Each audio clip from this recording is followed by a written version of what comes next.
लोणावळ्याच्या आसपासच आहे. म्हणजे तसं खूप जुनी फॅक्टरी आहे. मी गेलेलो paranormal इन्व्हेस्टिगेशनसाठी. What was that? What? What? Dude, I just saw a black mass. A black mass? Dude, it was like, I don't even know. It was just like a black circle. कोणतरी बाई आम्हाला असं बघते. त्या जागेवर multiple entities होती.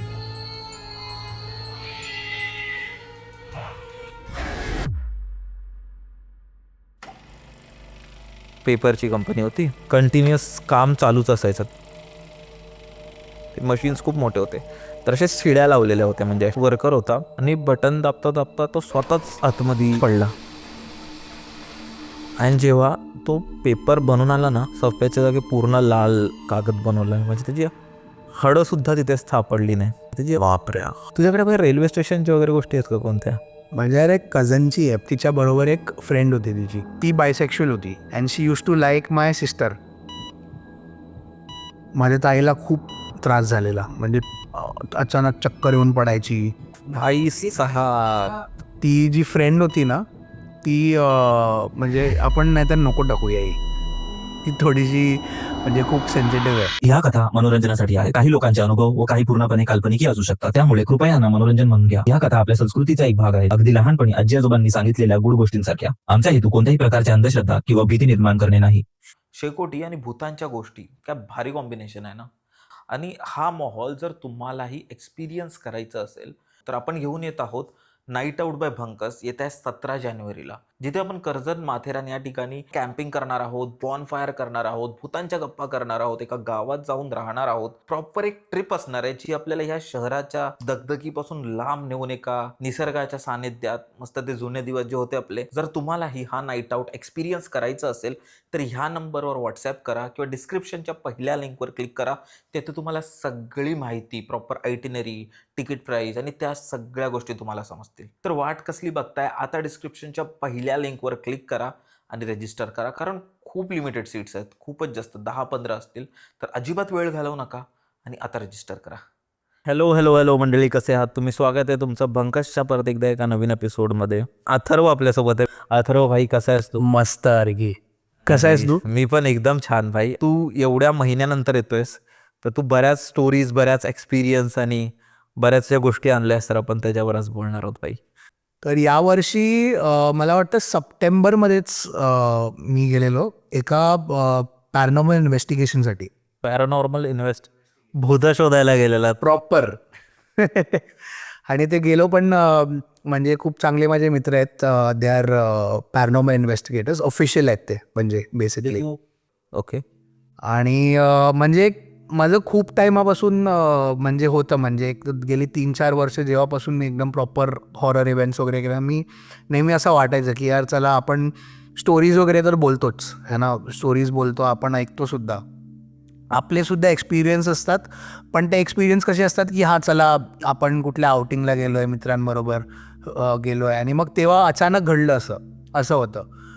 पण यावेळी असं झालं की आपण ॲक्च्युली त्या इंटेन्शनमध्ये जातो आहे की बाबा आपल्याला तिकडे एक्सपिरियन्स करायचं आहे, आपल्याला बघायचं आहे. आणि एक्सपिरियन्स म्हणजे असं नाही की हा भाई चलो भूत दिखाओ, तसं नाही. आपण प्रॉपर त्याचं रूट कॉज काय आहे, कुठल्या एंटिटीज आहेत, कुठल्या टाईपच्या एंटिटीज आहेत, प्लस त्या जागेची हिस्ट्री काय आहे, प्लस आपण जेव्हा इन्व्हेस्टिगेशनसाठी सुद्धा जातो, म्हणजे इन जनरल जेव्हा पॅरानॉर्मल इन्व्हेस्टिगेटर्स जातात तेव्हा इन्व्हेस्टिगेशनच्या अगोदरसुद्धा आपण एक प्रॉपर एक स्टडी करतो त्या जागेबद्दल, अभ्यास करतो तिकडची. म्हणजे तिकडची हिस्ट्री काय आहे, तिकडचे लोक कोण आहेत, आजूबाजूला काय वातावरण आहे, आणि मग त्याच्यात किती खरं आणि किती खोटं आहे ते सुद्धा खूप गरजेचं असतं बघायचं. तर झालं असं की महाराष्ट्रामध्ये ते जागा, मी नाव नाही सांगणार कारण, आणि नाव सांगितलं तरी म्हणजे ती म्हणजे गुगलवर नाहीच आहे जागा. लोणावळा तू बोललास? हां, लोणावळ्याला आहे. एक्झॅक्ट लोकेशन नाही पण लोणावळ्याच्या आसपासच आहे म्हणजे तसं. आणि गुगलवर नाही आहे ही जागा. म्हणजे ती जागेची हीच एक खासियत आहे. आपण आता गुगलवर टाकतो आणि खूप सारे आपल्याला हॉन्टेड लोकेशन्स भेटतात, पण ही जागा गुगलवर नाही आहे. बरीच जुनी आहे आणि खूप जुनी आहे. म्हणजे खूप वर्षापासून एकदम विराण आहे, एकदम कोणच नाही तिकडे, अबॅन्डन्ड आहे पूर्ण. तर हे म्हणजे प्रॉपर एक म्हणजे म्हणतात ना 2 nights 3 daysचा आमचा असा एक प्लॅन होता प्रॉपरली. आणि खूप सारी लोकं होती, म्हणजे मी एकटाच नव्हतो. म्हणजे जे इन्व्हेस्टिगेटर्स आहेत फ्रेंड्स ते, प्लस अजून खूप वेगळ्या वेगळ्या म्हणजे ऑल ओव्हर इंडियामधून लोकं आलेली. ती जागा म्हणजे असं रोडच्या जवळच आहे, म्हणजे एकदम आतमध्ये सुद्धा नाही, पण मेन रोडला नाही, म्हणजे थोडंसं आतमध्ये गावाकडनंच आहे बेसिकली. खूप जुनी फॅक्टरी आहे म्हणजे, आणि खूप वर्षापासून तिकडे काही नाही आहे. आता त्या जागेची ॲक्च्युअल हिस्ट्री माहिती नाही, कारण आजूबाजूच्या लोकांना माहिती असेल, पण कधी म्हणजे आम्ही विचारलंसुद्धा नाही. कारण मग कसं होतं, मग नंतर मग गावात अफवा होते वगैरे वगैरे, म्हणून आम्ही कधीच विचारलं नाही, तिथे तुम्ही सांगायलाच नाही गेला. सांगायलाच नाही गेलं. आम्ही डिरेक्टली त्या जागेवर लोकेशनवर गेलो. आणि या जागेंवर कसं असं नाही की बाबा ते इन्व्हेस्टिगेटर्स ऑलरेडी जाऊन आलेले तिकडे, म्हणजे त्यांना माहिती होतं की बाबा ही ॲक्च्युली जागा आहे आणि खूप म्हणजे जबरदस्त एनर्जीज आहे तिकडे. तर आम्ही फर्स्ट डे, मी सांगतो तुला, फर्स्ट डे आम्ही जेव्हा गेलो तेव्हा म्हणजे त्याच्यात कसं एकदम प्रॉपर तुमचं म्हणजे एक पूर्ण जर्नी असते तुमची. म्हणजे तुम्हाला प्रॉपर मेडिटेशन शिकवतात, तुम्हाला ग्राउंडिंग शील्डिंग शिकवतात. ग्राउंडिंग शील्डिंग म्हणजे ग्राउंडिंग खूप बेसिक एक एक्सरसाइज असते, म्हणजे मेडिटेशनचाच एक फॉर्म असतो. त्याच्यात तुम्ही आपली एनर्जीज कसे स्वतःला प्रोटेक्ट करू शकतात. कारण आपण जातो तर आहे, आपण मित्रांबरोबर पण असं जातं इकडे तिकडे, पण असं होतं ना की बाबा 4 मित्र गेली, एक मग नंतर त्याला ताप आला, त्याला घाबरला तो खूप, आणि ते सगळं नाही व्हायला एक प्रॉपर एक ग्राउंडिंग शील्डिंग मेडिटेशन वगैरे एक सेशन होतं. पूजा वगैरे जे तुम्हाला प्रोटेक्ट करू शकतं. तर इकडे म्हणजे पूजा नसते, पण आपण स्वतःच्या ह्याच्या म्हणून प्रार्थना टाईप तसं. आणि आमच्याकडे डिव्हायसेससुद्धा होते, वेगळ्या वेगळ्या डिव्हायसेस, पण आम्ही पण असं होतं की आम्हाला फर्स्ट डे आम्हाला डिव्हायसेस नाही सांगितले यूज करायला. फर्स्ट डे आम्ही फक्त तिकडे गेलो त्या जागेवर. आणि तुला माहिती आहे, म्हणजे मी इन जनरल खूप प्रॅक्टिकल आहे. तसं मी असं नाही म्हणत की मी नाही बिलीव्ह करत, मी बिलीव्ह करतो, पण मला माहिती आहे की 99% नाहीच असतं काय. पण जेव्हा एक म्हणजे म्हणतात ना की प्रत्येक माणसामध्ये एक सायकिक अबिलिटीज असते, फक्त काय आपण लक्ष नाही देत, कारण ऑब्व्हियसली आपण कामामध्ये बिझी असतो, आपण काय ना काहीतरी करतच असतो. कुठल्या लोकांना आवाज येतात, म्हणजे असे आवाज येतात की जे दुसऱ्यांना येऊच नाही शकत, म्हणजे तसे म्हणजे आपण तू ऑलरेडी म्हणजे इंजिनिअरिंगचा बॅकग्राऊंड आहे तुला, हे सगळं माहिती आहे, म्हणजे माझ्यापेक्षा जास्त माहिती आहे तुला. खूप सारे लोक आहेत त्यांना कमी डेसिबलच्या व्हॉईस पण येतात, जास्त डेसिबलच्या पण येतात. आणि आपण जेव्हा स्पिरिट वर्ल्ड म्हणतो ना, की आपण जे भूतांचं वर्ल्ड आहे, त्याच्यात कसं असतं, त्यांचं जगसुद्धा एक फ्रिक्वेन्सीवर असतं. त्यांचं प्रेझेन्स जे आहे ते सुद्धा एका फ्रिक्वेन्सीवरच तुम्हाला कळतं. म्हणजे आपण म्हणतो ना की आपल्याला एक काहीतरी दिसलं, काहीतरी आपल्याला ऐकायला आलं, तेव्हा म्हणजे जर मी एक्सप्लेन करायला गेलो तर असं असतं की त्या फ्रॅक्शन ऑफ सेकंडसाठी आपण त्यांच्या फ्रिक्वेन्सीमध्ये मॅच झालेलो असतो. दॅट्स द रिझन आपल्याला त्यांचा आवाज येतो किंवा मग आपल्याला दिसतं. पण ते डिपेंड करतं प्रत्येक माणसाकडे, की प्रत्येक माणसाकडे वेगळ्या वेगळ्या असतं, अबिलिटीज असतात, ऐकायचे असतात, व्हिजन्सचे असतात. कुठल्या लोकांना एक फिलिंगसुद्धा असते, म्हणजे त्यांना एक गट फिलिंग म्हणतात ना, की गट फिलिंग वाटतं. आम्ही जेव्हा इन्व्हेस्टिगेशनसाठी गेलेलो तेव्हा एक मुलगी होती आमच्याबरोबर, ती म्हणजे प्रॉपर सायकिक अबिलिटीज होते तिच्या, पण तिला असं झालं म्हणजे ती फेसच नाही करू शकली एनर्जीज डे 1लाच. म्हणजे जेव्हा आम्ही आतमध्ये गेलो 15 मिनटानंतर ती बोलली की नाही मला एकदम अनइझी वाटतं आहे. मग आम्ही बाहेर गाडीमध्ये बसवलं, म्हणजे तिकडे आमचे ड्रायव्हर्स वगैरे होते, ते लोक म्हणजे सांगितलं की बाबा जरा लक्ष द्या वगैरे तसं. म्हणजे स्टार्टिंगला कसं आम्ही जेव्हा आतमध्ये गेलो तेव्हा आम्हाला फक्त एक छोटंसं ओरिएंटेशन दिलेलं, म्हणजे छोटंसं एक त्या जागेबद्दल थोडंसं सांगितलं आम्हाला की बाबा ही जागा आहे, तुम्ही या जागेपर्यंत जावा, मग त्याच्या पुढे नका जाऊ, कारण मग तिकडे कसं साप पण असू शकतात किंवा मग काही जनावर असू शकतो वगैरे वगैरे म्हणून, कारण थोडेसे जंगल टाईप एरिया होता तो आजूबाजूला तसा. तर आम्ही जेव्हा तिकडे गेलो, मी युजली माझ्या सायकिक अबिलिटीमध्ये टॅप नाही करत, जस्ट ॲज माय चॉईस, नेहमी नाही करत म्हणजे. पण जेव्हा मी करतो तेव्हा थोडं एक काही ना काहीतरी रीडिंग भेटतेच. आणि जेव्हा आम्ही तिकडे गेलो, आमचं ओरिएंटेशन चालू होतं, आम्हाला त्या जागेबद्दल इन्व्हेस्टिगेटर माहिती वगैरे देत होते. आम्ही असे ग्रुपमध्येच होतो आणि समोरच म्हणजे एक मुलगी होती. त्या मुलगीच्या मागे मी एक प्रॉपर फिगर फ्रॅक्शन ऑफ सेकंडसाठी एक विजनमध्ये बघितलं. आणि पण ऑब्व्हियसली मी तेव्हा काय बोललो नाही त्यांना, पण एक प्रॉपर विजन होता. एक म्हणजे म्हणतात ना फ्रॅक्शन ऑफ सेकंडसाठी ते झालं. आणि एक तो प्रॉपर एक असा विजन होता की टॉल फिगर, म्हणजे असं माणसासारखं नव्हतं, असं एक प्रॉपर शॅडो टाईप होता जो तिच्या मागे उभा होता. आणि मी तेव्हाच तो एक प्रॉपर हे बघितला. पण मी काय बोललो नाही, मी म्हटलं असू द्या. मग आम्हाला सांगितलं तुम्ही आजूबाजूला बघा, तुम्ही कुठल्या गोष्टीला टच नका करू, तुम्हाला जे काय फील होतं आहे ते फक्त तुम्ही तुमच्या बरोबरच ठेवा, म्हणजे सांगू नका एकमेकांना. मग कसं होतं, मी जर सांगितलं तुला की अरे हां मला असं वाटलं, मग तुझं डोकं काय चालणार, अरे हां ह्याला वाटलं तर चला मला पण वाटलं मला. मग ते तसं म्हणजे मग ते त्याच्यात खरं नसतं मग काय ते, म्हणजे असंच मग इन्फ्लुएन्स्ड असतं. कारण मग म्हणतो ना की आपण कोणी आपल्याला हॉरर काय सांगितलं आणि मग आपल्याला असं सगळं भूतच वाटतं, पण तसं नसतं ॲक्च्युली तसं. मग आम्ही तिकडे गेलो, असंच आजूबाजूला आतमध्येच त्या फॅक्टरीमध्ये एक्सप्लोअर केलं. आणि मग नंतर आम्ही घरी गेलो, म्हणजे आमच्या हॉटेलमध्ये गेलो आणि सगळे एक एक आपले एक्सपिरियन्सेस सांगत होते. आणि मी माझा एक्सपिरियन्स सांगितलं की बाबा मी असे एक फिगर बघितला. आणि हे मला नंतर कळलं, कारण ती जागा जी होती त्याचा एक त्यांनी ऑलरेडी व्हिडिओ टाकलेला इन्व्हेस्टिगेटर्सने आधी, म्हणजे जेव्हा ते लोक एक्सप्लोअर करायला गेलेलं.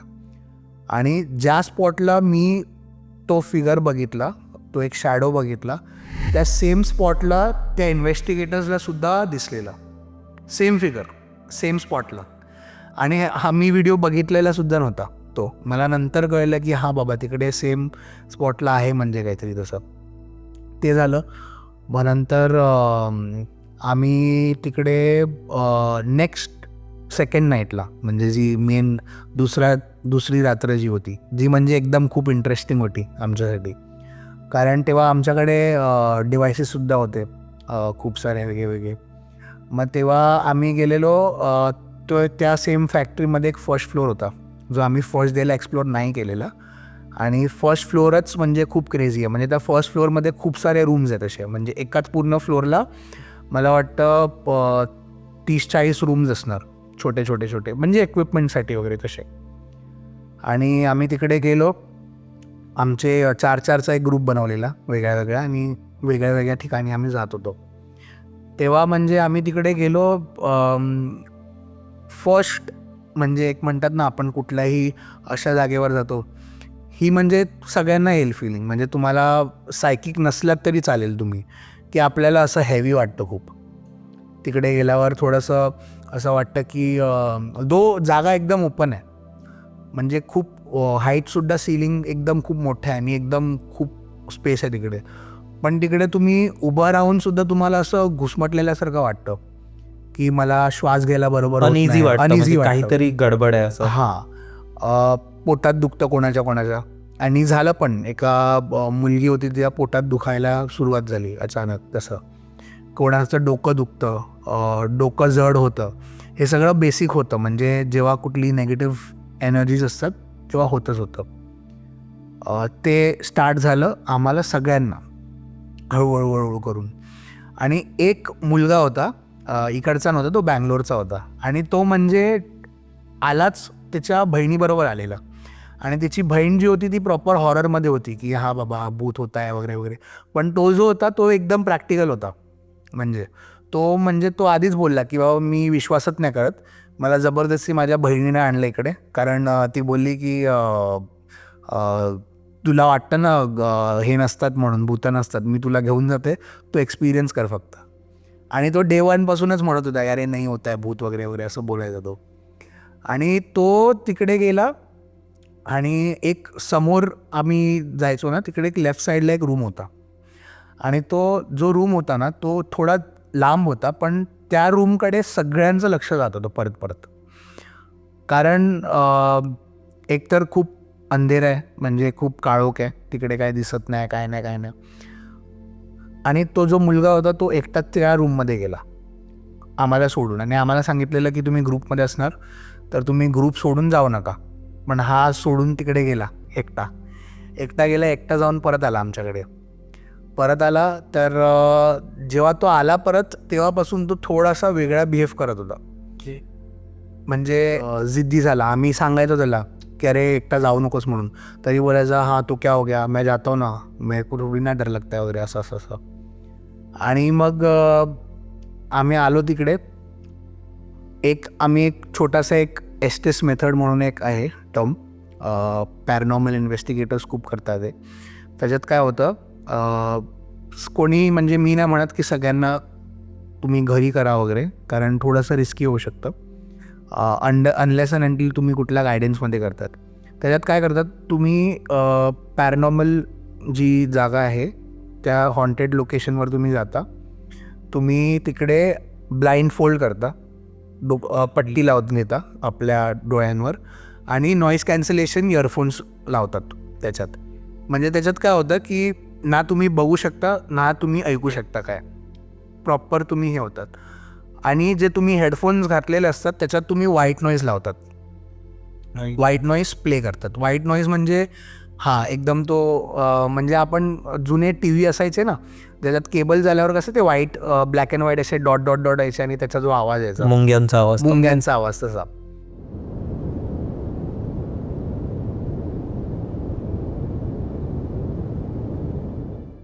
तो लावायचा तुम्ही त्या इयरफोन्समध्ये.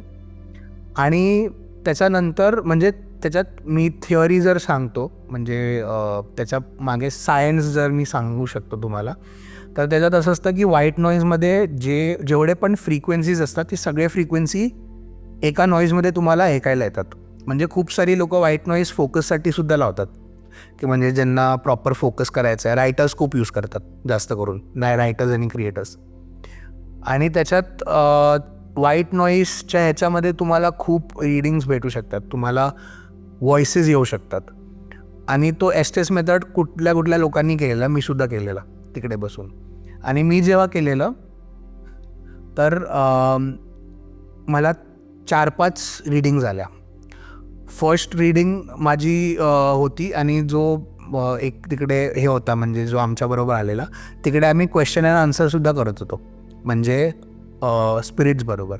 एक स्पिरिट बेल म्हणून एक आहे, म्हणजे आपल्या हॉटेल्समध्ये कशी टिंगटिंगवाली बेल असते ती सेम बेल असते, पण त्या बेलमध्ये ऑलरेडी एक डिव्हाइस अशी असते की आजूबाजूला जर कुठली स्पिरिट त्यांना जर कम्युनिकेट करायचं असेल तर ती बेल आपोआप वाजते. म्हणजे तुम्ही आत्म्यांसोबत बोलत होतो आम्ही. आणि मग आम्ही ती स्पिरिट बेल समोर ठेवलेली आणि बेसिक क्वेश्चन्स सगळे विचारत होते, की म्हणजे इकडे किती आत्मे आहेत, किती लोक आहेत, तुम्ही मेल आहात की फिमेल आहात, तुम्हाला किती वर्ष झाली इकडे राहून, असे बेसिक काय करत होतो म्हणजे तसं.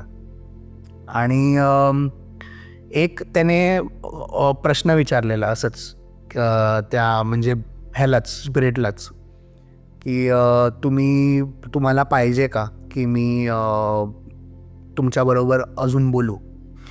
आणि तो आन्सर मला माझ्या एस्टेसमध्ये आला की नाही करके. मी बसलो आहे, माझ्या कानात इयरफोन्स आहेत, नॉईज कॅन्सलेशन, मला दिसत नाही, मला ऐकायलासुद्धा येत नाही. तो काय बोलते तेही तुला ऐकायला येत नाही, काहीच नाही. फक्त असे आवाज जे आपल्याला आपल्या सेन्सेस थ्रू कळू शकतात.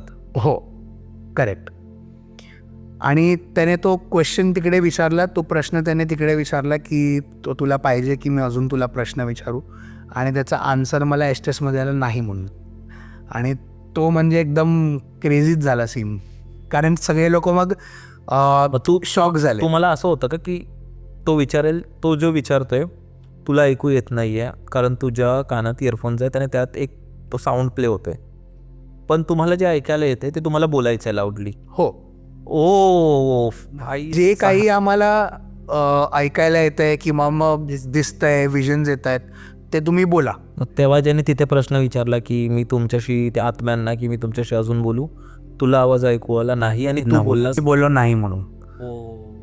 मग त्याच्यानंतर अजून एक त्यांनी प्रश्न विचारलेला की तुम्ही एक भूत आहात की तुम्ही एक म्हणजे डिमन आहात, असा एक म्हणजे प्रश्न भूत विचारलेला. आहात की राक्षस आहात? राक्षस आहात.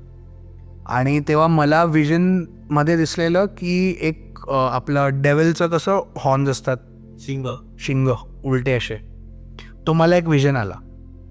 त्याने तो प्रश्न विचारला की तुम्ही स्पिरिट आहात की तुम्ही राक्षस आहात, तुम्ही भूत आहात की तुम्ही राक्षस आहात. आणि मी ते म्हणजे बोललो की म्हणजे मला हॉर्न्स दिसत आहेत म्हणून, असे शिंग दिसत आहेत उलटे तसे. तो सीन म्हणजे म्हणतात ना की क्रेझीच सीन झालेला. आम्हाला असं वाटलेलंच नव्हतं की एवढं म्हणजे हे होईल म्हणजे. मग त्याच्यानंतर परत आता तो जो मुलगा होता ना, जो मी बोललेलो, जो म्हणजे बोलत होता की मला नाही, मी बिलीव्हच नाही करत, विश्वासच नाही मला. आम्ही जाताना तो तिकडे 10 मिनटं म्हणजे भांडत होता अक्षरशः इन्व्हेस्टिगेटरशी की मला त्या रूममध्ये जायचं परत. आणि असं पण नाही की आपण म्हणतो ना की अरे चल मला त्या रूममध्ये जायचं आहे, चल आपण जाऊया.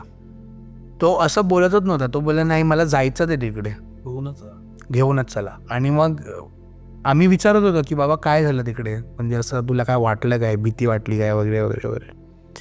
पण तो ऐकतच नव्हता की नाही मला तिकडे जायचंच आहे म्हणे. मग नंतर परत आम्ही एक तिकडे कसं म्हणजे मध्येच एक हॉल होता खूप मोठा.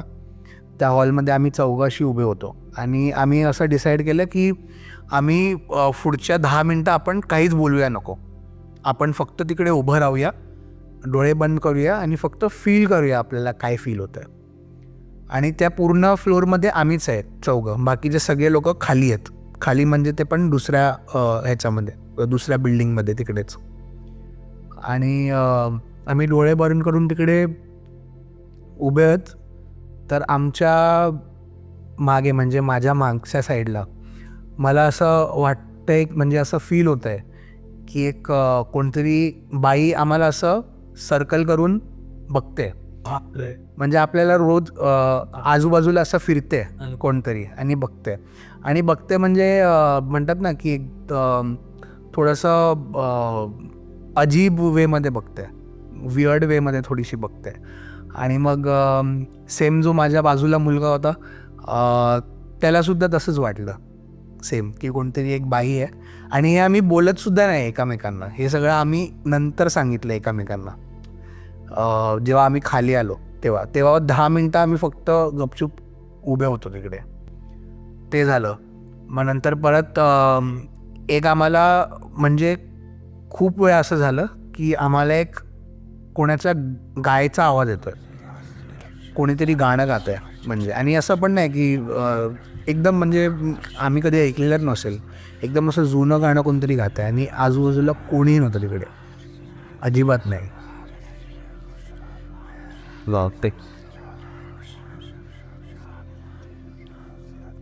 मग तुम्ही डिव्हाइस कधी वापरले? डिव्हाइस आम्ही सेकंड डेला वापरले. सेकंड डेला स्पिरिट बेल जी होती ती आम्ही वापरली. प्लस अजून एक डिव्हाइस होते त्याच्यामध्ये तुम्हाला रीडिंग कळते, म्हणजे जेव्हा EMF मीटर, त्या EMF मीटर आम्ही वापरलेला वेगळ्या वेगळ्या जागेवर. आणि EMF मीटरसुद्धा ठेवलेलं त्याच्यात. मग तुम्हाला लाईट्स दिसतात की म्हणजे जर जेव्हा कुठली एंटिटी किंवा ज्याला आपण भूत म्हणतो, जेव्हा ती एनर्जी आपल्या जवळ असेल त्या EMF मीटर मग स्पाईक दाखवतो त्याच्यावर, जेव्हा ते लोक जवळ असतात. आणि त्या सेम EMF मीटरला सुद्धा आपण यूज करू शकतो कम्युनिकेट करण्यासाठी. जेव्हा आपण क्वेश्चन्स विचारतो स्पिरिट वर्ल्डला, तर त्यांना आपण असं पण म्हणजे विचारतात की म्हणजे फॉर एक्झाम्पल जर तुम्ही मेल आहात तर तुम्ही आम्हाला स्पाईक द्या इकडे EMF मीटरला. तर त्या EMF मीटर मग स्पाईक दाखवतं तसं त्या ह्याच्यासाठी. आणि ते EMF म्हणजे आजकालचे डिव्हायसेस खूप ॲडव्हान्स्ड आहेत. म्हणजे आधी तरी असं वाटायचं की म्हणजे चला कोणाचा फोन चालू आहे किंवा मग कोणाची लाईट आहे, इक्विपमेंट आहे, त्याच्यात मग कधी कधी चुकीची रिडिंग दाखवायची. पण आजकालची जी EMF मीटर्स येतात ते खूप ॲडव्हान्स येतात. त्याच्यात म्हणजे तुमच्या आजूबाजूचे डिव्हायसेस ते पकडतच नाही. म्हणजे प्रॉपर तुम्हाला स्पिरिट वर्ल्डचीच रिडिंग भेटणार त्याच्यासाठी. मग त्याच्यात तुम्हाला काही असं त्याच्यात फ्रिक्वेन्सी तुम्ही नोटीस केलेली? त्याच्यात आम्हाला फ्रिक्वेन्सी भेटली आणि प्लस त्या जागेवर म्हणजे आम्हाला असं कळलं की मल्टिपल एंटिटीज होती. म्हणजे खूप सारे तिकडे भूतं होती. 1-2 होते, 8-10 तरी असतील तिकडे. पण त्याच्यामध्ये आम्हाला एक डेमॉनिक एंटिटीसुद्धा भेटली. म्हणजे आम्हाला म्हणजे जे सायकिक्स होते त्यांना फील झालेलं की या सगळ्यांना एक पॉवरफुल एक एनर्जी कंट्रोल करते. आणि बाकीचे जे सगळे आहेत ते तिकडे म्हणजे एक म्हणतात ना काइंड ऑफ ट्रॅप्ड आहेत, तिकडे अडकलेले आहेत, बांधले गेले आहेत त्या नेगेटिव्ह एंटिटीमुळे. कारण नेगेटिव्ह एंटिटी आपण कशाला हे करतो. अच्छा, एस्टेसमध्ये अजून एक मुलगा होता, त्याने सुद्धा एस्टेस केलेलं. तेव्हा त्यालासुद्धा एक रीडिंग भेटलेली डेमॉनिक एंटिटीची. एक म्हणजे म्हणतात ना मधमाशांचं एक पूर्ण हे, म्हणजे त्याला विजन्स येत होते. त्या विजन्समध्ये त्याला असं दिसलं की एक पूर्ण अंधार आहे आजूबाजूला, रात्रीचा टाईम आहे आणि जंगल आहे. आणि त्या जंगलच्या मध्येच एक मधमाशांचं एकदम खूप मोठं हे असतात ना, म्हणजे झुंड एकदम असं, ते आजूबाजूला हे करतं आणि म्हणजे घाबरवतं आहे त्याला असं. ती त्याला एक रीडिंग आली. मग मला जी आलेली इन्व्हर्टेड हॉर्न्सची. आणि प्लस एक तिकडे मुलगी होती, तिला म्हणजे हे सगळे असं म्हणतात की एक साईन्स आहे की तिकडे एक डेमॉनिक एंटिटी असू शकते म्हणून. ती मुलगी होती, त्या मुलगीला तिकडे जळायचा स्मेल येत होता, पण आजूबाजूला काहीच जळत नव्हतं. म्हणजे तरी जंगलमध्ये म्हणतात ना वनवा लागतो वगैरे, तसं कोणी शेकोटी करते वगैरे तसं काही नाही. सोंबत होतं म्हणजे हां, आणि प्रॉपर तिला वास येत होता की काहीतरी जळतं आहे. तर आम्हाला असं वाटलं की बाबा काय आजूबाजूला कोणी लोकांनी काहीतरी म्हणजे गावात कसं संध्याकाळच्या वेळी पातेरा गोळा करतात आणि मग जळवतात. म्हणजे जो काही कचरा असतो, पानं वगैरे, ते सगळी जळवतात. तर आम्हाला वाटलेलं तसं काहीतरी आहे, पण आजूबाजूला काहीच नव्हतं. काय जळत नाही, काय नाही. पण तिला प्रॉपर तिकडे जसं जाणवलं. तिथे तुम्ही किती दिवस होतात? आम्ही 3 दिवस होतो. 2 nights 3 days तिकडे होतो. मग प्लस आम्ही तिकडेच म्हणजे आजूबाजूलाच एक म्हणजे असं डोंगर टाईप आहे. त्या डोंगरच्या तिकडे एक सिमेट्री आहे खूप जुनी, स्मशानभूमी. जर्मन्सची तिकडे एक हे आहे, सिमेट्री आहे. तिकडे सुद्धा आम्ही गेलेलो. तिकडे म्हणजे असे खूप सारे ग्रेव्ज आहेत त्या जर्मन सोल्जर्स प्लस त्याच्यात त्यांचा एक जनरल होता सोल्जर्सचा, त्याची पण एक तिकडे ग्रेव्ह आहे. तर तिकडे आम्ही दिवसात गेलेलो, कारण रात्रीचं थोडंसं तिकडे सेफ नव्हतं, कारण ते म्हणजे प्रॉपर डोंगरावर आहे आणि पाऊससुद्धा होता तेव्हा, म्हणून त्यावेळी आम्ही तिकडे गेलेलो. जर्मन्स नाही तर खूप वर्ष झाले, म्हणजे जवळजवळ 150 वर्ष जुने, कमीत कमी 100 वर्ष जुने तरी असायला हवी. पण असंही बोलतात ना की प्रत्येक जी आत्मा असते तिचं ह्या भूलोकावर एक आयुष्य असतं, म्हणजे ते लिहिलेलं असतं. जेव्हा ते आयुष्य संपतं तेव्हा ती आत्मा निघून जाते. आता ते जर 100 वर्ष आधी मेलेत तर त्यांची आत्मा तर इथे नसायला हवी, राईट? मग ते नेगेटिव्हिटी तिथे अजून का वाटत असेल, किंवा त्याच्या पलीकडेही काही असतं का? ह्याच्यामध्ये असं असतं ना की खूप सारे आत्मा जे असतात त्यांची जी स्पिरिच्युअल जर्नी असते ती पुढे जात नाही. ते लोक तिकडेच म्हणजे या भूलोकाच अडकलेले असतात. जास्त करून जे म्हणजे हिस्ट्री म्हणतो आहे ना की खूप सारे जागा आहेत जिकडे इतिहासामध्ये तिकडे वॉर झालेला असतो. मग त्याच्यात काय होतं, त्या आत्म्यांना कधी शांती भेटलेलीच असते. मग त्यांच्या आत्म्यांची जी एनर्जी असते ती त्याच जागेवर असते, कारण त्यांना असं वाटतं की बाबा तोच काळ चालू आहे. त्यांना खूप साऱ्या आत्म्यांना माहितीसुद्धा नसतं की हे 2025 चालू आहे. त्यांना असं वाटतं की अजून 1800 चालू आहे, 1700 चालू आहे, असं सुद्धा असतं. म्हणजे खूप सारे आत्मे असे 200-300 वर्ष जुनीसुद्धा असतात, त्यांना माहितीसुद्धा नसतं की बाबा हे कुठलं काय चालू आहे.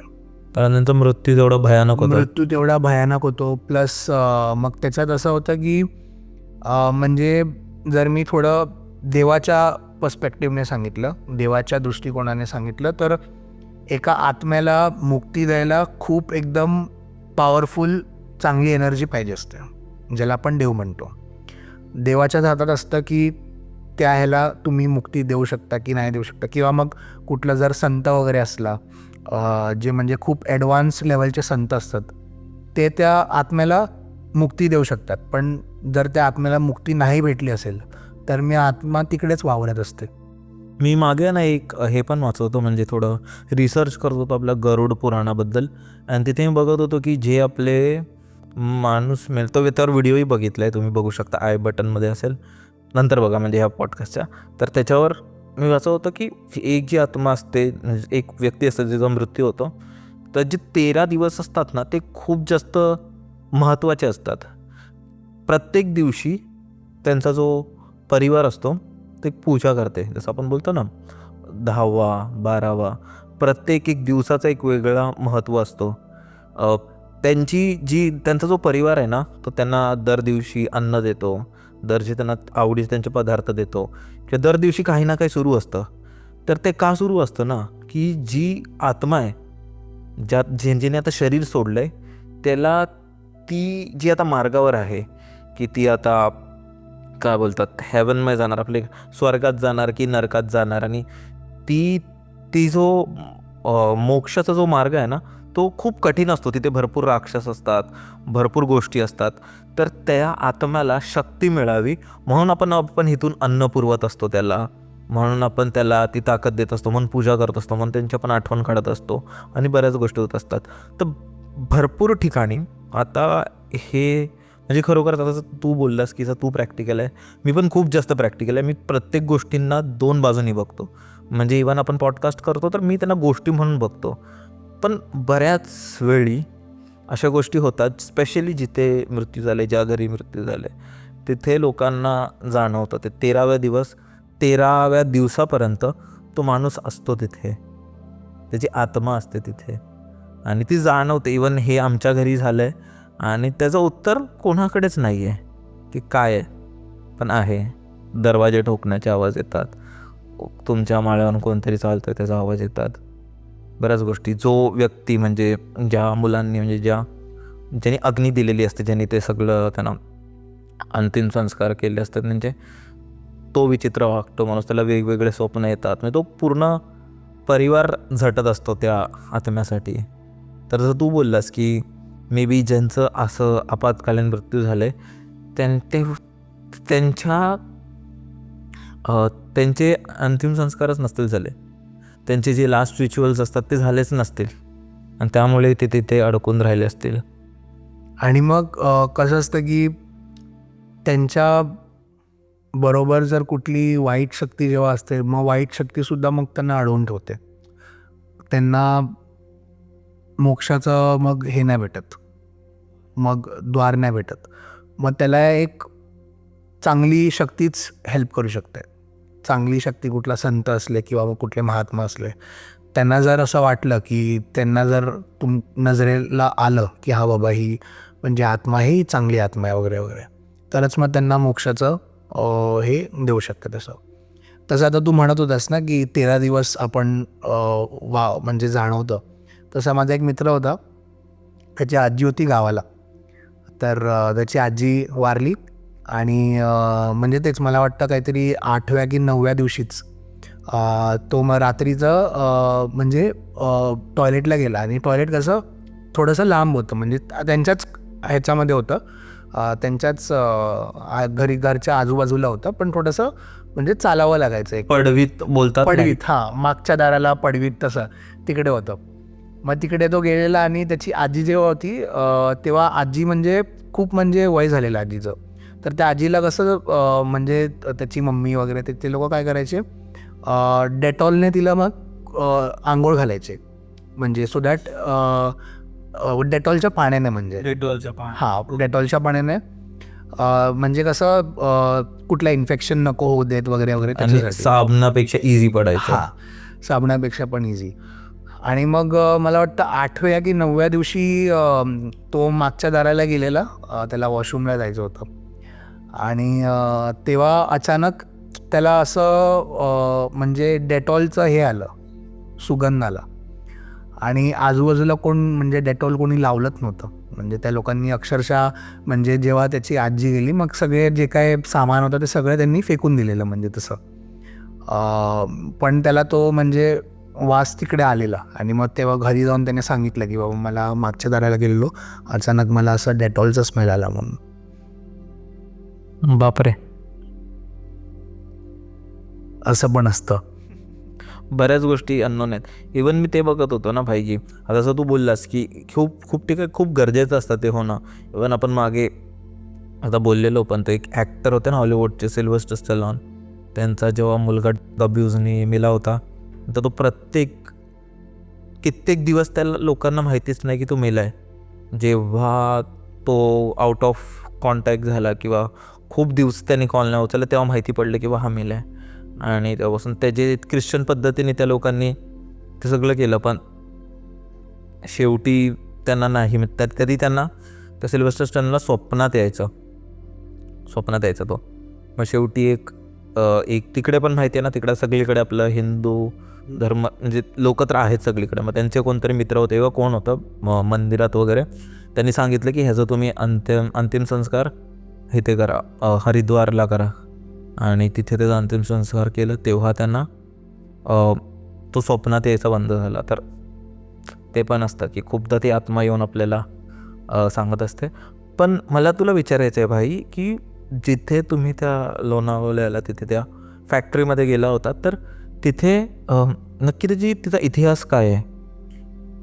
तर म्हणजे त्याचा इतिहास म्हणजे जे तिकडे काही गोष्टी मिळाली आधी, त्या गोष्टींमध्ये असं वाटतंय की म्हणजे खूप जुनी ही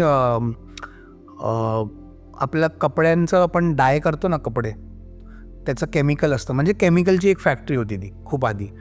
पण त्याचा एक्झॅक्ट इतिहास अजून माहिती नाही कोणाला, कारण तिकडच्या लोकल्सना माहिती असेल, आजूबाजूच्या गावच्या लोकांना माहिती असेल. पण असं झालं आहे की कधी आम्ही विचारलं नाही तिकडे.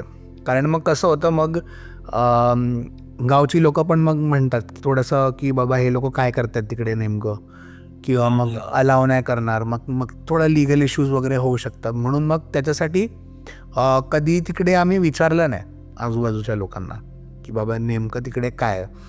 पण काय ना काहीतरी म्हणजे हिस्ट्री असावीच तिकडे.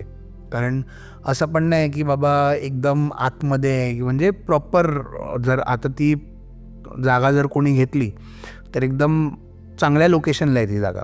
पण ती लोकेशन कोणाची आहे फॅक्टरी, काय आहे त्याचा हिस्ट्री, अजून कोणाला नाही माहिती. तिकडे कशा प्रकारचे आत्मा आहेत ते तुम्हाला समजले? आणि स्पेशली जे एक्सपर्ट्स होते ते काय बोलतात त्या जागेबद्दल? त्यांना ते सिग्नल्स त्यांच्या सायकिकच्या हिशोबाने त्यांना काय समजतं की काय आहे ते? तिकडे एकतर जसं मी बोललो की तिकडे खूप सारे आत्मा आहेत. खूप सारे म्हणजे 1-2 असे सुद्धा आत्मा त्यांना म्हणजे अशी वाटली की थोडीशी यंग आहेत. यंग ॲज इन तरुणपणे त्यांचं हे झालेलं. कारण ती जागा जी आहे ती खूप साऱ्या वाईट कारणांसुद्धा यूज केलेली आहे. म्हणजे तशी म्हणजे तिकडे खूप सारे असेच आलतू फालतू गोष्टी आम्हाला भेटले. म्हणजे दारूची बॉटल वगैरे वगैरे तसं. म्हणजे त्या दृष्टिकोनाने एक क्राईमचा सुद्धा एक त्याच्यात अँगल असू शकतो, आपल्याला माहीत नाही. कोणाला मारलं असेल किंवा मग कोणाला किडनॅप केलं असेल, असं पण असू शकतं. कारण अच्छा हां, आणि तिकडे आम्हाला बोन्ससुद्धा भेटलेलं आहे, हाडं माणसाची आणि जनावरांची सुद्धा आतमध्ये अजूनही आहेत तिकडे. आणि जे म्हणजे इन्व्हेस्टिगेटर्स होते त्यांना माहिती आहे म्हणजे माणसाची हाडं कशी असतात आणि जनावरांची कशी असतात. आता जनावरांची आता असू शकतं कुठला जनावर मेलेला असेल वगैरे वगैरे, पण जनावर आतमध्ये फॅक्टरीच्या आतमध्ये रूममध्ये कसा मरणार? एकतर असू शकतं की बाहेर कुठून मारून त्यांना तिकडे आणलं असेल वगैरे वगैरे, पण एक रिच्युअलचा सुद्धा अँगल असू शकतो तिकडे, की काही ना काहीतरी तिकडे म्हणजे बळी म्हणतात आपण, बळी प्रथा वगैरे वगैरे असू शकतं काय तिकडे. बापरे. आणि त्यावेळी ते पण असायचं ना, जसं तू बोलस की फॅक्टरी ती बरीच जुनी आहे, इवन गुगलमध्ये माहिती नाही कुठे आहे ती, तर बरीच जुनी आहे. आणि त्यावेळी जे अशा फॅक्टरीज होत्या केमिकलचे स्पेशली, तर बरेच असे ॲक्सिडेंट्स व्हायचे किंवा बरेच असे काही ना काहीतरी खराब झालं काय झालं तर. आणि त्यावेळी अशा कंपनीजचं म्हणजे अशा फॅक्टरीजमध्ये खूप काम करणं खूप जास्त रिस्की असायचं तसं. तर त्यावेळी बऱ्याच अशा काळ कधी आग लागायची, कधी काय व्हायचं, कधी तर खूप बऱ्याच गोष्टी आहेत. त्यावरून मला ना माझ्या आजोबांनी सांगितलं ना, तुम्हाला आता क्लिक झाला. तर माझे आजोबा म्हणजे माझ्या आईचे वडील, तर ते गुजरातला काम करायचे. तिकडे तो जो एरिया आहे GIDC वगैरे त्या साईडला, त्यांची जी कंपनी तिकडे पण केमिकल वगैरे त्या तिकडचंच काम असायचं. ठीक आहे. तर त्यांची जी कंपनी होती ना, ती पेपर बनवायची, पेपरची कंपनी होती. तर तर तिथे कसं असायचं ना, मोठे मोठे लाकडं किंवा काहीतरी असायचं, भुसा वगैरे टाकून पेपर बनलं जायचं. ठीक आहे. तर त्यांच्या इथे पण असं असायचं की ती कंपनी दिवसा चालायची आणि रात्री पण चालायची, म्हणजे कंटिन्युअस काम चालूच असायचं त्या कंपनीमध्ये. पण त्यावेळी कसं आहे की एवढं पेन असायचं, म्हणजे लेबर्सना खूप अतिशय कमी असायचं. आणि आपण बोलतो की कितीही रात्री काम केलं आणि केवढंही तुम्ही काम केलं तरी पूर्ण रात्र कोण जागं राहणं हे शक्य नाही आहे. जनरली लोक झोपतातच, तासभर का होईना कोण ना कोण ते झोपतोच किंवा झोपेतच असतो. तर त्यावेळी कसं झालं ना की एक वर्कर होता, तो आला आणि त्याची रेग्युलर ड्युटी असायची, आणि तो थोडा नशेत असायचा आणि थोडा दारू वगैरे पिऊन असायचा आणि झोपेत असायचा.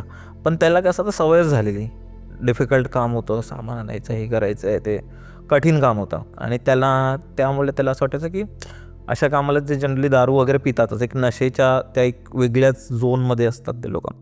तर तो आला त्या दिवशी आणि त्याला वाटतं ते काहीतरी बटन चालू करायचं होतं किंवा काहीतरी प्रॉब्लेम आलं. तर त्याला ते तिथे कसे असतात, ती फॅक्टरी खूप मोठी होती, ते मशीन्स खूप मोठे होते. तर अशा शिड्या लावलेल्या होत्या, म्हणजे अशा की त्याच्यावरून चढून बंद करायचं किंवा काय अडकले तर वरती जाऊन चेक करायचं. तर तेव्हा त्यांनी काहीतरी टाकलेलं, ते लाकूड वगैरे काहीतरी टाकलं आणि ते काहीतरी खराब तांत्रिक अडचण आली. त्यामुळे तो वरती गेला बघायला आणि बटन दाबता तो स्वतःच आतमध्ये पडला. मशीन चालू झाली पण तो स्वतः आतमध्ये गेला, नशेत होता. आणि जेव्हा तो पेपर बनवून आला ना, सफ्याच्या जागी पूर्ण लाल कागद बनवला, म्हणजे त्याची हडंसुद्धा तिथे सापडली नाही त्या पूर्ण मशीनमध्ये. आणि ते आजोबांनी सांगितलं ना की भाई खूप खतरनाक, म्हणजे तो पूर्ण ब्राऊन पेपर असायचा त्यांचा. ब्राऊन पेपर असतो ना आपल्या कवर कसे असतात बुक्सचे, तसा पेपर असायचा तो पूर्ण लाल. इव्हन त्याची हाडं नाही सापडली, काहीच नाही सापडलं. एवढं त्या मशीननी पूर्ण गळाली त्याची बॉडी. पण त्यानंतर त्या लोकांना तिकडे बऱ्याच गोष्टी जाणवायच्या तो माणूस मिळाल्यानंतर. स्पेशली 2-3 वर्ष तरी असायच्याच गोष्टी, आणि कोणच रेडी नाही व्हायचं नाईट करण्यासाठी, नाईट त्या कामासाठी. कारण त्याचा जीव एका झटक्यात गेला, म्हणजे त्याला प्रोसेस करायचा वेळच मिळाला नसेल की मरून गेला तो. तसं अशा बऱ्याच गोष्टी असतात भाई, आणि त्यावेळी तर बऱ्याच व्हायच्या. तर आता हे पण माहिती नाही ते स्वतः पडला की त्याला कोणीतरी पाडलं किंवा नक्की काय झालं कोणालाच माहिती नाही. पण बरेच असे स्पॉट्स असतात भाई, म्हणजे लास्ट टाईम पण खूप असं बायंगी त्यांच्याबद्दल बोललो असं. तर ते पण हां, तू बोलवता की तुझ्याकडे अजून कोणती स्टोरी, एक शॉर्ट स्टोरी तू सांगणार होतास. एक मित्रच आहे माझा, तो म्हणजे हॉटेल इंडस्ट्रीमध्ये आहे बेसिकली. तर इकडे आपल्या जूलाच एक 5 स्टार हॉटेल आहे. ठीक आहे. खूप चांगलं हॉटेल आहे, लोकांना माहिती असेल पण मी नाव नाही सांगणार. त्या हॉटेलची अशी स्टोरी आहे की त्यांच्याकडे ना एक गेस्ट यायचा, म्हणजे तो महिन्यातून 1-2दा जायचा, म्हणजे असं चेक इनसाठी. आणि एकदम फुल अयाश होता तो, म्हणजे गेस्ट जो होता तो मजा मस्ती करणार, फुल मस्त पार्टी वाटी करायचा तो, आपल्या मित्रांना वगैरे घेऊन यायचा. तर एकदा असं झालं ना की तो कंटिन्यूस मला वाटतं 5-6 महिने तो महिन्यातून म्हणजे 2-3दा तर जायचा. तसं. आणि रेग्युलर होता म्हणून सगळा स्टाफ वगैरे त्याला ओळखायचं की अरे हा सर आहे काय, मग असा टिप वगैरे तो द्यायचा त्या सगळ्यांना टीमला वगैरे. आणि तो त्याचं असं झालं ना की म्हणजे 5-6 महिने तो महिन्यातून 2-3दा यायचा. आणि नेहमी काय करायचा, तो यायचा रात्रीचा यायचा, म्हणजे चेक इनच तो आरामात 10-11 वाजता करायचा. आणि मग नेक्स्ट डे सकाळी लवकर निघून जायचा तो, म्हणजे 7 वाजताच निघून जायचा. आता आपण जेव्हा चेक इन करतो मग कसं दुपारी करतो आणि मग नेक्स्ट डे आपण आरामात जातो तसं. आणि हा एकटा यायचा काही तासांसाठी एकटा यायचा तो. असं पण नाही की कोणाला घेऊन येतो आहे या गर्लफ्रेंडला घेऊन येतो आहे की कोणाला घेऊन येतो, तसं त्या काही प्रकारच नव्हता. एकटाच यायचा तो, एकटा यायचा. आणि नेहमी स्टँडर्ड ऑर्डर असायचं त्याचं. तो रिसेप्शनला फ़ोन करायचा, मेरा वही ये ब्रांड का मेरा ड्रिंक ला दो और 2 ड्रिंक ला दो मेरे लिए, और खाने का भी मतलब 2 लोगों का खाना दे दो. मग म्हणजे तू जे मागवायचं 2 लोकांसाठी मागवायचं तसं. आणि मग स्टाफला काय वाटायचं की हां ठीक आहे, कोण नंतर येत असेल किंवा मग कोण गेस्ट येत असेल किंवा मग तो स्वतःच खात असेल वगैरे वगैरे तसं. आणि असं ना 3-4 महिना केलं त्याने. 3-4 महिने केल्यानंतर मग असंच तो तिकडचा म्हणजे जो माझा मित्र होता तो तिकडे हे होता, म्हणजे रेस्टॉरंट मॅनेजर होता. त्याने त्याला असंच विचारलं, अरे सर क्या आप आजकल अकेले आ रहे हो, आप पहले मस्त ग्रुप को लाते थे अपने दोस्त लोग को वगैरह वगैरह वगैरह.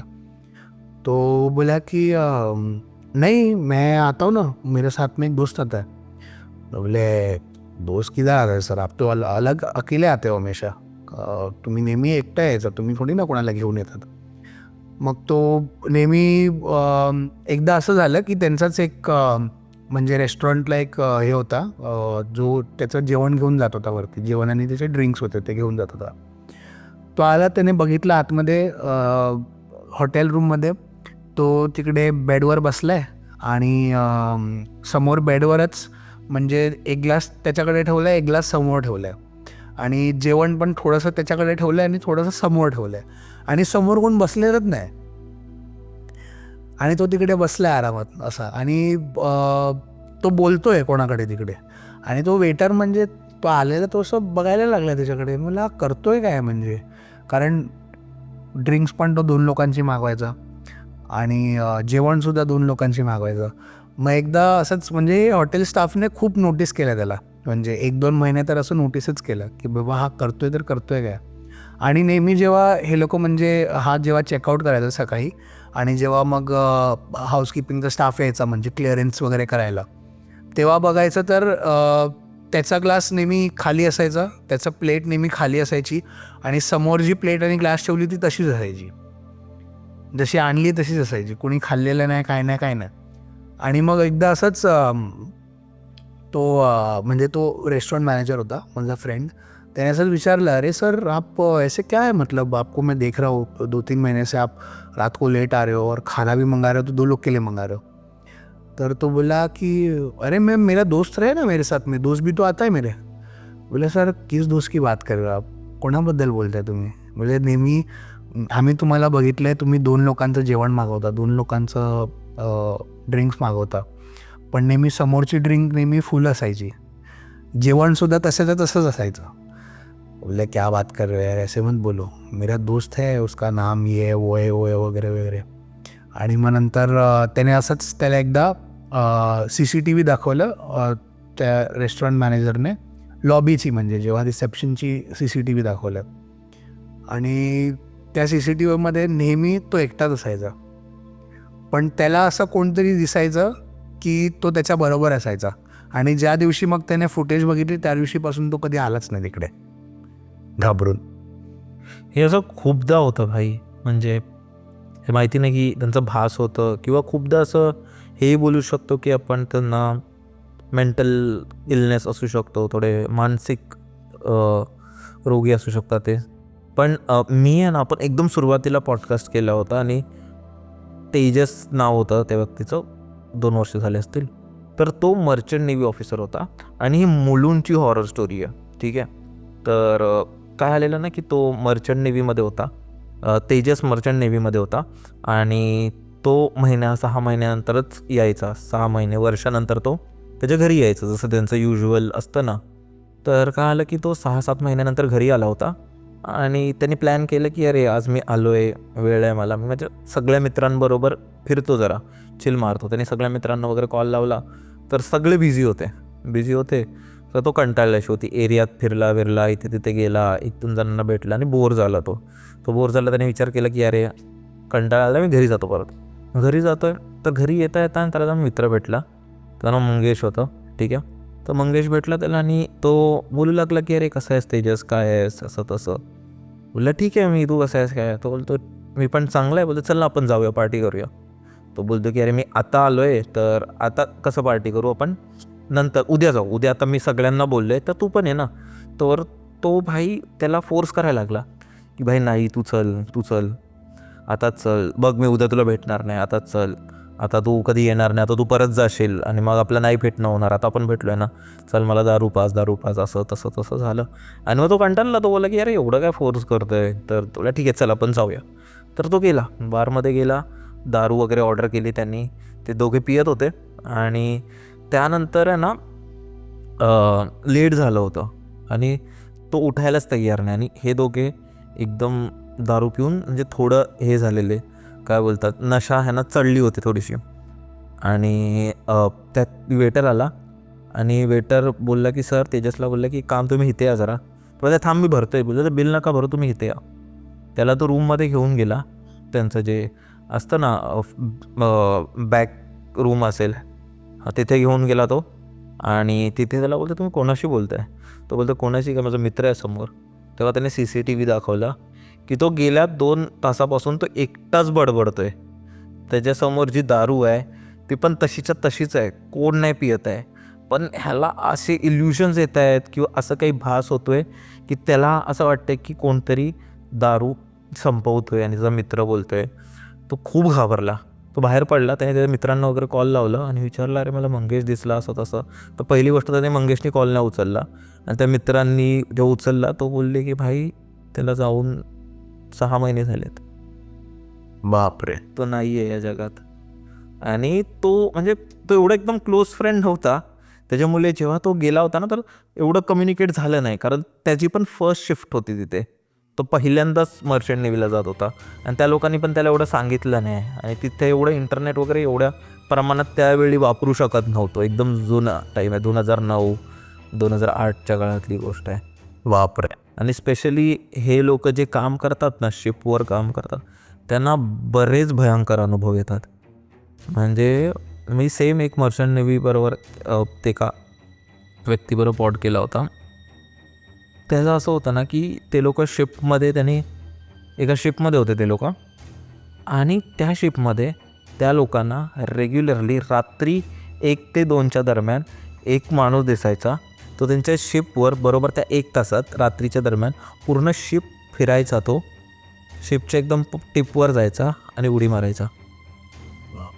रेग्युलरली दिसायचा. आणि स्पेशली जी स्टाफ होता ना, जे रात्रीचं काम करायचं, त्यांना तो दिसायचाच. आणि हे गोष्ट पसरली, कारण ती शिप पण नवीन होती. जेव्हा पसरली ना ते लोक खूप घाबरले. त्याने बोलले की नाही आम्ही पुढच्या पोर्टवर जाऊन आम्ही शिप चेंज करणार आहोत. त्याने त्यांच्या टीमला वगैरे पण कोऑर्डिनेट केलं आणि त्यांचं आलं की नाही आम्हाला दुसरी शिप पाहिजे. पण लगेच बदलू नाही शकत ना, असं तर नाही की घरी जातो मी, तिथेच राहायचं आहे. त्यांना रेग्युलरली तो व्यक्ती दिसायचा. मग त्यांना शेवटला तर असं होतं ना की जिथून ते लोक ते शिप चालवतात ना, त्याचं नाव विसरलं मी, त्यांना काय बोलतात त्या गोष्टीला. तर तिकडे कसे आहे ना, तुला 360 डिग्री व्ह्यू मिळतो मागचं पुढचं, कारण जो कॅप्टन असतो त्याला हेल्प होते चालवायला शिप. तिथे ना त्या लोकांनी रात्रीच्या वेळी काय करायचे, आणि ते लोकांना पूर्ण ह्याला ना पेपर लावून ठेवलेलं त्यांनी, कारण तो दिसू नये. फक्त समोरचं त्यांनी उघडं ठेवलेलं, कारण काय समोरला तसं. पण भाई तरी पण तो फिरायचा. आणि स्पेशली त्याला जेव्हा माहिती पडलं ना आणि पेपर लावले, तो आज झाकून वगैरे बघायचा, म्हणजे काचेतून झाकून बघायचा. आणि ते खूप भयानक होतं म्हणजे. आणि त्याच्या मागची स्टोरी अशी होती ना की बघ, शिप कशा आहेत ना, हे जी कंपनीज आहेत ते एक दुसऱ्याला विकत असतात. म्हणजे खूप जुनी शिप होती, त्याला परत रिनोव्हेट करून विकलं होतं. तर त्या शिपवर जो व्यक्ती होता ना, त्याच्या वाईफनी वगैरे काहीतरी चीट केलेलं किंवा काय केलेलं, आणि त्या प्रेशरमुळे त्यांनी किंवा त्या एम्बॅरेसमेंट किंवा काही त्या गिल्टमध्ये त्यांनी जीव दिला स्वतःचा. तर तो फिरायचा रात्रीच्या वेळी. तर खूप खूप खूप भयानक गोष्ट आहे भाई. पण आता मला आहे ना, आता तू आलायस त्याने असं चांगल्या गप्पा पण जमल्यात. तर लास्ट टाइम माहिती आहे आपण बायंगीवर त्याचे 2 तासाचा पॉड केला होता. तर अशा अजून प्रकारच्या भूतं तुला माहिती आहेत का जे आपल्या इथे असतात? चेटकीन आपण म्हणतो, चेटकीनसुद्धा आहे. चेटकीनच्या नंतर जखीनसुद्धा म्हणतो आपण. चेटकीनच्या नंतर मग जखीन. जखीन हा प्रकार कोकणात खूप फेमस आहे, की ज्याला आपण हिंदीमध्ये चुडेल वगैरे म्हणतो. तो एक प्रकार खूप क्रेझी आहे. हडळ बाई, हडळ का? अरे मला नाही माहिती की खरोखर असतात की काय असतं, पण ज्यांना जाणवतं भाई त्या लोकांना खतरनाक असतं भाई त्यांच्यात. भाई मी तुला माझ्या म्हणजे एकदम क्लोज रिलेटिव्हची स्टोरी सांगतो, ठीक आहे तुला? आणि मला वाटत नाही मी ते आधी सांगितली होती, कारण त्यावेळीही अजून त्या गोष्टीवर लीगल इश्यूज आहेत. अच्छा. तर मी सांगतो तुला काय झालेलं आहे, ठीक आहे? तर आमचे एक रिलेटिव्ह आहेत, रिलेटिव्ह म्हणजे ओळखीचे लोक आहेत, ठीक आहे? तर तुला माहिती आहे एक आपल्या इथे अजूनही गावाखेड्यात असं चालतं की सासू सोनेचं पटत नाही. इतक्या लेवलपर्यंत जातं की नात्यांमध्ये एवढं हे होतं की लेजिट ते भांडण इतक्या वरपर्यंत जातं की एक दुसऱ्याच्या जीवावर उठतात. म्हणजे आणि स्पेशली बायकांचं आणि त्यावेळीचं म्हणजे असतं. आता तर खूप आपण ओपन झालो आहे आणि आपण आता खूप पण त्यावेळी व्हायचं तसं. खूप क्लोज माइंडेड लोक असायची किंवा तसं. तर असंच एक हे होतं म्हणजे आमच्या इथे एक फॅमिली होती आणि एक सून होती. नवीन नवीन त्या लोकांचं लग्न झालं होतं आणि त्या सासू सासऱ्यांचं आणि सुनेचं पटायचं नाही, ठीक आहे? आणि भांडणं होत राहायचे. तर ह्यांनी एकदा प्लॅन केलं की तिला आपण मारून टाकूया हा प्लॅन केला. आणि ही खरी गोष्ट आहे भाई, खरी गोष्ट आहे. आता हे मी ह्याच्या आधी नाही बोललो, कारण त्या गोष्टीवर अजूनपर्यंत इन्व्हेस्टिगेशन होत आहे आणि गोष्टी सुरू आहेत, ठीक आहे? मी सांगतो तुला. तर असं झालेलं ना की त्या सासू सुनेचं भांडण होतं आणि सासू सासऱ्याने ठरवलं की भाई हिचा काटा काढूया, हिला मारून टाकूया. आणि कसं आहे की त्यांच्या घरी गोटा होता, गाय बैलांचा जो गोटा असतो ना. तर दुपारच्या वेळी जेव्हा गाय बैल जेव्हा त्यांना आपण सोडतो आणि त्यावेळी थोडं साफ वगैरे करतात ना, त्यांचं शेण झालं किंवा काय झालं घाण वगैरे असं काढतात. तर तिथे माहिती आहे तुला खूप पेंडा ठेवतो आपण, म्हणजे सुखा गवत असतं एकदम सुकलेलं त्यांना खायला वगैरे. तर तो असतो. तर ती साफसफाई करत होती, काहीतरी करत होती आणि तितक्यात बाहेरून. आणि तो जो गोटा असतो ना, गोटा आपण काय सिमेंट ह्याच्यानी नाही बनवत आपण, शेणानेच बनवतो. शेणाने बनवतो आणि काठी आणि तसा वापर करूनच गोटा वगैरे अजूनपर्यंत बनवला जातो. एक वरती एक शेड टाकतात, तिकडे कौलं वगैरे असतात, पण तेही तसं. तर त्यांनी काय केलं ना, त्यांनी बाहेरूनच त्याला आग लावली. सून आतमध्ये होती, सुनेचा तिकडे जळूनच मृत्यू झाला. त्या लोकांना जेल झाली, म्हणजे त्या लोक जेवढेही सस्पेक्टेड होते सगळ्यांना जेल झाली. आणि तेव्हापासून आहे ना जेल झाली, बाहेर आले, नॉर्मल सगळं झालं. पण तेव्हापासून ती त्यांना दिसायला लागली, म्हणजे त्यांना जाणवायची, त्यांना दिसायची. त्यांच्या घरी खूप आजार पण आलं. तो तिचा नवरा होता ना, नवरा पण कसा होता ना, तो खूप लहानच होता डोक्याने, आईवडिलांतच ऐकणार तशा टाईपचा होता.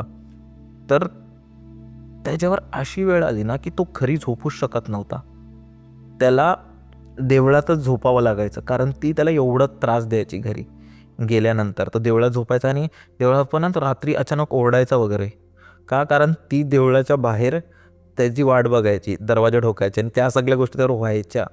आणि तसं तर जेल वगैरे झाली, त्या सगळ्या गोष्टी झाल्या, ठीक आहे? आणि मग ही गोष्ट मला वाटतं 2016-17ची असेल. 1-2 वर्ष झाली, 3-4 वर्ष झाली आणि हळूहळू कमी झालं. त्या लोकांनी तिथे थोडी पूजा वगैरे केली, बाबाला वगैरे बोलवलं, तिला बांधलं आणि तिला बांधून त्यांच्या माळ्यावर ठेवलं. बांधून ठेवतात ना की ह्याला आता बाहेर नका काढू, म्हणजे हिला राहू द्या इथेच. तिला बांधून वगैरे ठेवलं ना, हळूहळू त्यांची त्रास वगैरे कमी झाला. आता गेल्या वर्षी त्यांनी जो त्यांचा जुना घर आहे तो त्यांनी रिडेव्हलपमेंटला काढलं. म्हणजे जुना घर तोडून ते लोक नवीन घर बनवत होते आणि ते बनवण्याच्या चक्करमध्ये ही होती जे माळ्यावरची त्यांनी बांधून ठेवलं होतं ते सोडलं त्यांनी आणि बाई ती परत आली.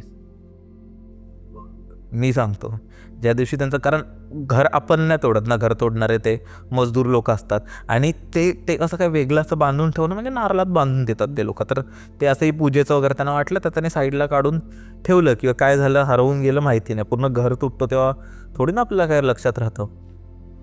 भाई दुसऱ्या दिवशी त्यांचे जो सासरा होता ना, सासरा तो बाजारात गेला. आता बाजार कुठे असतं? गावच्या बाहेर गेला भाई. पुलाजवळ तो स्कूटीमध्ये होता किंवा कशात होता, नाही सॉरी, तो इथे होता, तो रिक्षात होता. गावाच्या बाहेर होता. गावाची हद्द जशी पार झाली ना बाई, मी खोटं नाही बोलत आहे, आई शपथ, गावाची हद्द जशी पार झाली ना, त्यांना लघवीला आली. ते रिक्षावाल्याला बोलले की थांब मी लघवी करून येतो. जसेच लघवी करून आले ना बाई, तिकडे लघवीला गेले ना, शेतातच त्यांना अटॅक आला. तिथेच गेले बाई, ते विचार कर. मग तिथेच त्यांचा मृत्यू झाला. की म्हणजे शेतात जसेच गेले गेम संपला. म्हणजे ती आणि आत्ताच्या टाईमला पण आहे ना त्यांचा मृत्यू झाला आणि त्यानंतर त्यांच्या घरातल्यांना पण ती खूप त्रास द्यायला लागली. एवढं की ते आता त्या घरात राहू पण नाही शकत तेवढं. मग आता परत त्यांना ते लोक त्या घरी पूजा वगैरे करतात आणि त्या सगळ्या गोष्टी. आणि हे अजूनही म्हणजे आत्ता हे रिसेंट आहे, मेमध्ये त्यांचा मृत्यू झाला. की जसे ते गावाच्या बाहेर पडले आणि ती सासू असते ती पण भयंकर आजारी असते. तशा गोष्टी की ती परत आली आहे आणि ती आहे तिचा वावर. तिचा नवरा आहे जो परत आता वेड्यासारखा वागायला लागला आहे, कारण त्याला सगळीकडे दिसते. पण ते पण आहे ना भाई, तिचा सूड घ्यायचा असेल कदाचित, कारण ज्या पद्धतीने तिचा मृत्यू झाला ते चुकीचंच होतं ना भाई. तर ती हडळ म्हणजे झाली आहे. जास्त करून आत्म्यांचं हेच असतं, जेव्हा त्यांना सूड त्यांना घ्यायचा असतो, जोपर्यंत करत नाही तोपर्यंत मग त्यांना शांती नाही भेटत. आणि आधी खूप व्हायचं ना आपल्या कोकणात वगैरे, प्रॉपर्टीवरून किंवा कोणाचं काय पटत नाही किंवा काय, कोण कोणाला मारून टाकायचं, कोण कोणाला जेवणात काहीतरी द्यायचं. आणि ते पण सुद्धा आहे अजून सुद्धा, म्हणजे एकाच घरात राहतात पण अजिबात बोलत नाही. ते बोलतो ना आपण मराठी माणसाचा दुश्मन असतो, तर तेच आहे, भावाचं दुश्मन आहे. पण ठीक आहे भाई, पण मला असं वाटतं आता हळूहळू बदलतं. जी आपली नवीन पिढी आहे ती थोडी ओपन अप होते आणि ते एकत्र येऊन करतायत तसं. पण ते सुद्धा व्हायला पाहिजे यार. म्हणजे आता 2025 मध्ये आपण हीच येत आहे 26 पण येत आता आहे. होईल हळूहळू. मला वाटतं जी आपली पुढची पिढी आहे ना ती खरोखर बदलते. म्हणजे जे आपल्या जनरेशनमधले लोक आहेत ते एकत्र आहेत. तसं आजचा पॉडकास्ट झाला, तू आलास, आपण करतोय, तर एकत्र येऊन आपण एक दुसऱ्याच्या ग्रोथसाठी असं कोलॅबरेट करून आपण पुढे जातोय. आणि हेच आपले मराठी लोक पुढे जात आहेत. आणि ठीक आहे भाई, मजा आली. थँक्यू सो मच, तू आलास परत एकदा. मला माहिती नाही की हा आपला कितवा पॉडकास्ट आहे, कारण आपण बरेच पॉडकास्ट केलेत आणि हाही पॉडकास्ट खूप हिट होता. थँक्यू सो सेम मच यार, फॉर सेम कमिंग. आहे. थँक्यू यार रिकी. भेटूया मित्रांनो. तुम्ही अथर्वलाही फॉलो करू शकता, ते सगळे सोशल मीडिया हँडल्स डिस्क्रिप्शनमध्ये असतील. आणि तुम्ही आतापर्यंत जर आमचे लास्ट पॉडकास्ट नसतील बघितले तर तेही जाऊन चेकआउट करा. खूप खतरनाक आम्ही स्टोरीज डिस्कस केल्या. स्पेशली अथर्वनी खूप बऱ्याच स्टोरीज सांगितल्यात जे त्यांनी त्याच्या इव्हेंट्समध्ये ऐकलेत, त्याच्या घरी घडल्यात, ते स्वतःबरोबर जे इन्सिडेंट त्यांनी अनुभवले आहेत सगळे सांगितले. तर नक्की चेकआउट करा. चॅनलला सबस्क्राईब करायला विसरू नका आणि आपण भेटूया परत एकदा अशाच एपिसोडमध्ये. बाय. शेकोटी आणि भूतांच्या गोष्टी काय भारी कॉम्बिनेशन आहे ना. आणि हा माहोल जर तुम्हालाही एक्सपिरियन्स करायचा असेल तर आपण घेऊन येत आहोत नाईट आउट बाय भंकस येत्या 17 जानेवारीला, जिथे आपण कर्जत माथेरान या ठिकाणी कॅम्पिंग करणार आहोत, बॉनफायर करणार आहोत, भूतांच्या गप्पा करणार आहोत, एका गावात जाऊन राहणार आहोत. प्रॉपर एक ट्रिप असणार आहे जी आपल्याला ह्या शहराच्या दगदगीपासून लांब नेऊन एका निसर्गाच्या सानिध्यात मस्त ते जुने दिवस जे होते आपले. जर तुम्हालाही हा नाईट आउट एक्सपिरियन्स करायचा असेल तर ह्या नंबरवर व्हॉट्सॲप करा किंवा डिस्क्रिप्शनच्या पहिल्या लिंकवर क्लिक करा. तेथे तुम्हाला सगळी माहिती, प्रॉपर आयटिनरी, तिकीट प्राईस आणि त्या सगळ्या गोष्टी तुम्हाला समजतील. तर वाट कसली बघताय, आता डिस्क्रिप्शनच्या पहिल्या लिंकवर क्लिक करा आणि रजिस्टर करा. कारण खूप लिमिटेड सीट्स आहेत, खूपच जास्त, 10-15 असतील. तर अजिबात वेळ घालवू नका आणि आता रजिस्टर करा.